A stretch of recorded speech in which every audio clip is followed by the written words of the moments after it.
घूमती हुई पहाड़ियों और सरसब्ज और शादाब पहाड़ों के दरमियान बसे एक गांव में लिली नाम की एक लड़की रहती थी। लिली बहुत ज्यादा पुरजोश और शरारती लड़की थी।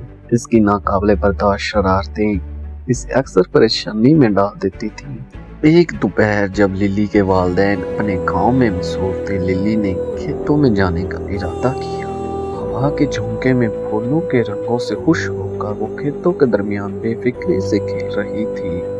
इसकी हंसी गांव में गूंज रही थी। जैसे ही वो खेतों के दरमियान पहुंची, लिली ने खुश्क घास से ठोकर खाई। इसने खुश्क घास की मुट्ठी भर ली और इसे अपने हाथ में उड़ाने लगी। अचानक एक चिंगारी ने खुश्क घास को भड़काया और इससे पहले लिली को कुछ समझ आता, वो चिंगारी खतरनाक रफ्तार से फैलने लगी। लिली खौफजदा होकर देखती रही जब आग ने पूरी फसल को घेर लिया और वो रास्ते में आने वाली हर चीज को जलाने लगी। जब लिली को अपनी गलती का एहसास हुआ, आंसू उसकी गालों पर बहने लगे। लिली घबराहट में अपने घर को तोड़ा।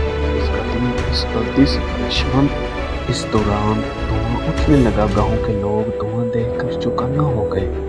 गांव के लोग भागकर आग लगने वाली जगह पर पहुंच गए। पानी की बाल्टियों और आरसी सामान के साथ पानी भर भर कर आग पर डालने लगे। लोगों के चेहरे पसीने की वजह से तर हो गए। जब लिली घर पहुंची तो इसके वालिदैन बेचैनी से इसका इंतजार कर रहे थे। लिली घबराहट में रोने लगी। इसने रोते हुए बताया कि क्या हुआ था। इसके वालिदैन मायूस होने के बावजूद लिली को गले लगाया।